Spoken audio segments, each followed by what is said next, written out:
Hello, bienvenue sur cette nouvelle vidéo YouTube. Tu es sur la chaîne Equiob, spécialisée dans la réussite de ta chirurgie bariatrique sleeve bypass. Sans plus tarder, un sujet super important aujourd'hui et qu'on me pose souvent sur mes réseaux sociaux. Quelle activité physique faire pour réussir ma chirurgie et ma perte de poids? Donc c'est parti, sujet du jour, let's go. Alors avant de commencer, si tu souhaites reprendre une activité physique adaptée par rapport à tes capacités, sans douleur, à faire à la maison, avec très peu de matériel, tu as juste à commenter Go en dessous de cette vidéo et je t'enverrai les premières séances de mon accompagnement. Et reste bien jusqu'à la fin de cette vidéo parce que je vais délivrer toute ma méthode que j'utilise au quotidien avec les femmes que j'accompagne et comment le mettre en place au quotidien dans ton emploi du temps pour réussir ta chirurgie et faire une activité physique de manière régulière. Mais alors, quelle est l'activité physique qui va te permettre de réussir ton opération sleeve bypass, d'optimiser ta perte de poids et surtout de ne jamais la reprendre? C'est très simple. L'activité physique qui va te permettre de réussir ton opération, c'est celle que tu vas maintenir sur le long terme. Et oui, ça peut te paraître fou, mais l'activité physique qui va le mieux fonctionner pour toi, c'est celle que tu vas maintenir sur le long terme. Parce que peut-être que je peux te faire le meilleur programme qui existe pour optimiser tes résultats, mais si tu n'adhères pas, si tu prends pas de plaisir, s'il n'est pas adapté, tu vas le lâcher. Peut-être que tu as fait d'innombrables régimes ou de programmes sportifs.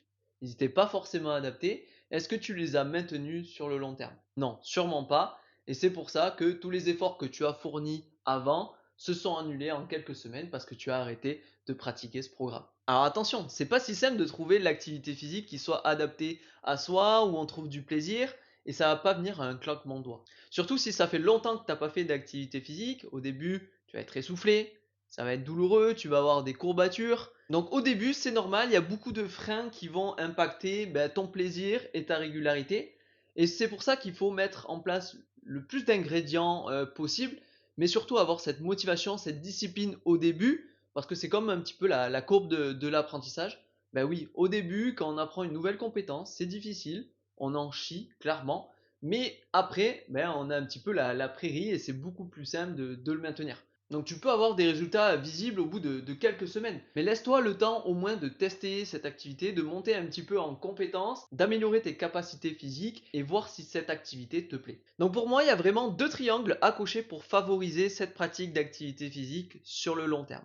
Le premier triangle, donc les trois choses à cocher, c'est plaisir dans ta pratique, et il faut un peu de temps, régularité pour progresser, et adaptabilité des exercices par rapport à tes capacités. Si c'est trop simple, tu vas clairement te faire chier pendant tes séances. Si c'est trop dur, tu vas te décourager ou te blesser et donc arrêter cette activité. Et donc le deuxième triangle super important, et donc les trois cases à cocher dans ce triangle sont appartenance, autonomie et compétence. Donc je vais détailler ces trois principes parce qu'ils sont super importants à prendre en compte pour ta pratique sur du long terme. Donc le premier, l'appartenance. Pour moi, c'est super important d'appartenir à un groupe pour créer des interactions sociales, se motiver ensemble, partager des victoires, peut-être se soutenir dans des moments un peu plus difficiles, mais c'est super important. Dans la définition de la santé, il y a le bien-être physique, psychologique, mais aussi social. Donc quoi de mieux qu'une activité physique où tu retrouves en groupe, que ce soit en présentiel ou à travers un accompagnement à distance comme moi je fais. Moi je propose des séances d'activité physique adaptées en collectif toutes les semaines. On se retrouve en petits groupes et ça nous permet aussi d'échanger et de partager de bons moments ensemble. Le deuxième point, c'est autonomie. Alors oui, bien sûr, il faut que tu sois guidé dans ta pratique avec un enseignant en activité physique, un coach,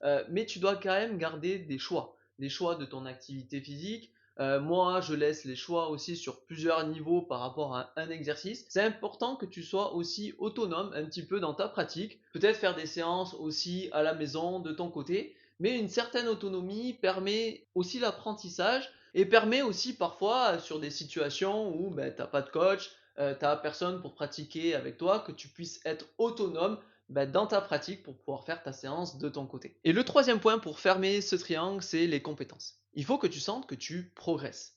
Que tu progresses sur tes capacités physiques, ça peut être l'essoufflement, donc les capacités cardio-respiratoires, ça peut être sur la force musculaire, ça peut être sur la mobilité, ça peut être sur ta réactivité, bref, plein de capacités que tu as besoin de développer et il faut que tu sentes que tu progresses au fil des séances. C'est super important pour garder la motivation sur le long terme. Et il faut aussi que tu mettes en place des objectifs. C'est super important pour te projeter vers un futur plus ou moins proche pour te motiver à les atteindre. Donc ça peut être des événements comme, je sais pas, un 5 km de marche ou un 10 km de course, mais ça peut être aussi courir derrière mon enfant pour jouer avec elle, aller dans un parc d'attractions, partir voyager, faire des randonnées, bref, plein d'objectifs qui vont réellement changer ta vie et t'apporter du bonheur tout simplement, et tu seras fier de toi. Et tu te diras, aussi l'activité physique permet de partager ces bons moments sans être en difficulté physique parce que je suis essoufflé, je suis tout rouge, je suis transpirante, et ainsi de suite. Donc si on résume cette première partie, les points essentiels, il faut que tu trouves une activité physique où tu peux pratiquer de manière régulière, donc adaptée à ton emploi du temps. Il faut que les exercices soient adaptés à tes capacités physiques pour pas te dégoûter. Il faut que tu prennes du plaisir, et attention, ça va pas venir dès les premières séances. Il faut que tu aies un sentiment d'appartenance, mais aussi une certaine autonomie, mais le lien social est super important. Et surtout, mets en place des objectifs et il faut que tu sentes que tu progresses au fil des séances. Et là, je sais bien, tu es en train de te dire, mais Hugo, c'est bien beau de savoir tout ça. Mais concrètement, qu'est-ce que je peux faire? Il n'y a pas vraiment de réponse. Il faut que tu testes, voir quelle activité physique est le plus adaptée pour toi, qu'est-ce qui te correspond. Est-ce que ça va être plutôt le club du coin à côté de chez toi? Est-ce que ça va être plutôt une salle de sport? Est-ce que ça va être plutôt en mode virtuel comme moi je fais où j'accompagne les femmes après chirurgie, même avant, par rapport à leur capacité. Il n'y a pas de réelle vérité. En tout cas, il faut que tu trouves quelque chose qui te correspond à tes envies, qui correspond à ton emploi du temps et que tu vas maintenir du coup sur le long terme parce que, je te le rappelle, c'est la première réponse à ta question. Qu'est-ce que je peux maintenir sur le long terme? Mais avant que tu partes dans la recherche de ton sport préféré, je vais quand même t'indiquer des choses importantes à connaître pour réussir ton opération, ta chirurgie bariatrique, parce qu'il y a quand même des notions importantes à savoir. Et peut-être que tu le sais pas parce que c'est une représentation dans le monde du sport et du fitness. La course à pied ou les exercices d'endurance, la marche, ne sont pas l'outil adapté sur le long terme pour perdre du poids. Et donc là, tu te demandes, mais Hugo, quelle est la méthode ou l'activité physique que tu pratiques dans ton accompagnement pour avoir autant de résultats et que les femmes réussissent leur opération sleeve bypass? Tu vas voir, c'est assez simple à mettre en place dans ton quotidien et tu vas surtout comprendre et je vais t'expliquer pourquoi je fais cette activité et quels sont les bénéfices ou l'intérêt de le faire. Alors, roulement de tambour, quelle activité physique faire pour optimiser tes résultats et surtout garder le poids que tu as obtenu sur le long terme? C'est le renforcement musculaire. Donc comment il peut se faire ce renforcement musculaire? Il peut se faire à la maison, comme je fais au quotidien avec les femmes que je pratique. J'en accompagne aussi en salle de sport avec les machines, le poids, etc. Mais tu peux tout autant le faire dans une association, sous forme de circuit training, sous forme de HIIT, à toi de voir, mais généralement c'est facilement trouvable autour de chez toi. À toi de voir l'environnement qui te correspond, l'emploi du temps qui peut correspondre aussi. Il y a plusieurs paramètres comme on a évoqué avant. Mais ce qui est important, c'est de faire du renforcement musculaire. Mais alors, pourquoi le renforcement musculaire? C'est très simple, je vais te l'expliquer. L'objectif après une chirurgie bariatrique, c'est d'optimiser ta perte de poids. C'est-à-dire diminuer la masse grasse et augmenter la masse musculaire. Donc le premier enjeu, c'est d'arriver avec le plus de masse musculaire possible avant l'opération. C'est pour ça que je te recommande de le pratiquer le plus tôt possible. Et il y a une chose que généralement vous ne savez pas, c'est que vous êtes musclé. Mesdames, messieurs, qui vous êtes en situation d'obésité, de surpoids, vous êtes musclé. Pourquoi? Parce que quand vous déplacez 110, 120, 130 kg, automatiquement votre corps doit s'adapter. Il doit développer une masse musculaire vous permettant de vous déplacer. Alors c'est pas sans conséquence sur les articulations, mais les muscles du coup doivent rattraper cette contrainte en se musclant. Donc mesdames, messieurs, vous êtes musclés, vous avez une capacité musculaire plus importante que la moyenne. Donc c'est important que cette masse musculaire, vous la gardez sur le long terme. Donc c'est pour ça que avant, mais surtout après, c'est important de faire ce renforcement musculaire pour garder ce capital musculaire élevé. Et donc information importante à connaître, plus tu es musclé, meilleure sera ta santé, et plus tu es musclé, moins tu auras de chances de reprendre du poids sur le long terme. Pourquoi? Parce que plus tu es musclé, plus ton métabolisme de base, donc l'énergie que tu dépenses au repos, est importante. Je te donne un exemple. Il y a deux personnes sur ce canapé. Il y a une personne hyper sportive, bodybuildée, très musclée. Il y a moi, sportif, mais pas bodybuildé. On est d'accord. Cette personne-là, tous les deux, on est assis à l'instant T. cette personne-là va consommer beaucoup plus d'énergie que moi parce qu'elle a beaucoup plus de muscles. Tu fais le lien, plus tu es musclé, plus tu consommes de l'énergie. Et donc si tu me suis, plus tu es musclé, moins tu reprendras de poids. Et oui, c'est logique. Donc, au lieu de réduire ton alimentation, c'est pas le cas après une opération.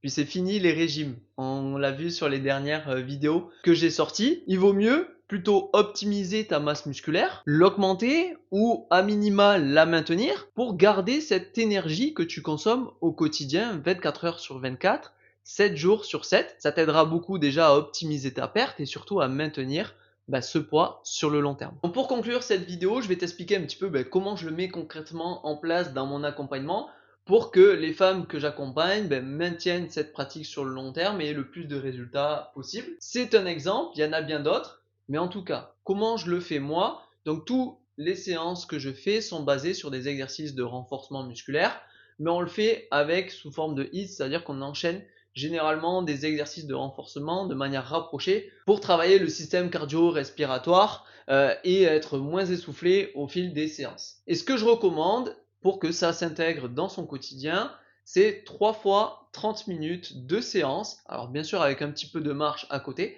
c'est toujours bénéfique de marcher, mais 3 séances seulement de 30 minutes de renforcement musculaire sont suffisants à avoir des résultats sur le maintien, voire la croissance de ta masse musculaire après une chirurgie bariatrique. Et après, bien sûr, il y a un gros travail sur comment l'intégrer dans son quotidien pour que ça se maintienne sur le long terme. Et après, bien sûr, il y a un gros travail pour retrouver les piliers que je t'ai décrits avec les 2 triangles. Pour que ce soit régulier, il faut que ça s'intègre dans son quotidien. Il faut qu'elle prenne du plaisir, qu'elle ait de l'appartenance. Donc c'est pour ça qu'on pratique toutes les semaines. En fait, je fais des séances en live, en petits groupes, pour pouvoir échanger, pratiquer ensemble sur la pratique.